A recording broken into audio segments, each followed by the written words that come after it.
Tonight, we go on the air. Intensifying missile attacks are pounding the Gaza Strip, part of an escalating conflict that has the world holding its breath, fearing a new war in the Middle East could erupt at any moment. Tensions between the Israelis and Palestinians are threatening to boil over in a region still destabilized from the Arab Spring. ABC's global affairs anchor Christiane Amanpour reports from a Middle East on the brink. Christiane? Cynthia, tonight I can tell you Jerusalem, where I am, is extremely tense. Here and around the world, everyone is watching to see who will make the next move in this increasingly deadly game of chess in the Holy Land. The last time there was this kind of violence was 4 years ago, when Israel conducted an air and ground invasion of Gaza. It lasted 3 weeks and left more than 1,000 people dead. After days of tit-for-tat attacks between Israel and Palestinians in Gaza, the Israeli military stepped up, launching what they call Operation Pillar of Defense. Its first target was Ahmad al-Jabari, a military chief for Hamas, the Islamic political party that governs the Gaza Strip, which Israel and the West call a terrorist organization. The Israeli Defense Forces proudly hailed his assassination, releasing this poster. But his death was just the beginning. 5 of the Palestinians killed so far were children, including this 11-month-old baby held in the arms of his father, a local journalist for the BBC, who asked, "What did my son do to die like this?" This morning, a Hamas leader vowed revenge, telling reporters, "Israel started this war, but they will never know its end. Our rockets will hit Tel Aviv. We have a plan in place and they will regret what they did."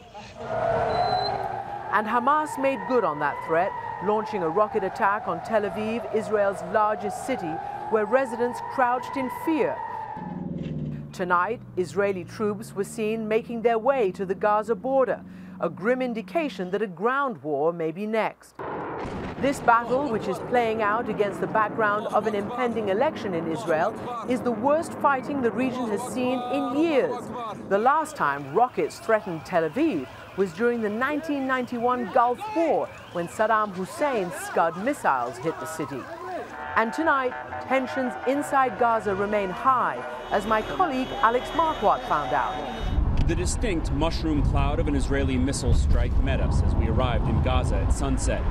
It's eerily quiet here. Of all my trips to Gaza, this is definitely the quietest I've seen it.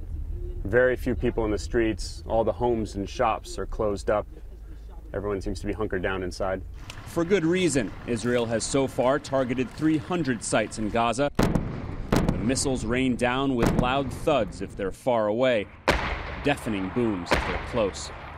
This is what the aftermath of one of these strikes looks like. A massive crater filled with cinder block and rebar, the strong smell of diesel fuel. Several of the houses around were damaged very badly, and the residents here on this street tell us they hope Hamas and the other groups will keep firing rockets into Israel in retaliation. A crowd of men was gathered outside one of the houses.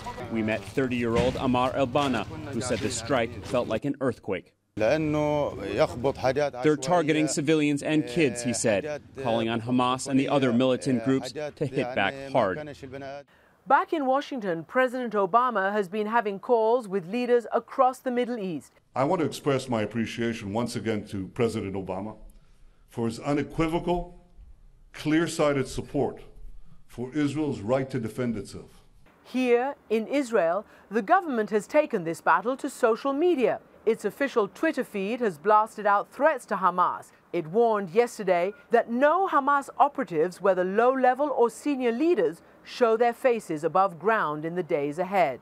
Hamas fired back with this tweet: "Our blessed hands will reach your leaders and soldiers wherever they are. You opened hell gates on yourselves." Just days after winning re-election, the president is now faced with a widening conflict that has the potential to destabilize an already unstable region. I think the #1 word at the White House today was containment. They want to contain this crisis because they can imagine scenarios where it gets much more out of control than it has already. This is the first Israel-Palestinian conflict of the new Middle East. The Arab Spring has raised all sorts of new questions for the United States. For instance, its friend Egypt used to be able to keep the peace in this region. Will Egypt's new Islamist president do the same? And of course, the Arab Spring means that Arab allies are now much more answerable to their own street, their own people. So of course, in the United States and here in the region, everyone is hoping this is over quickly. No one can afford a wider war.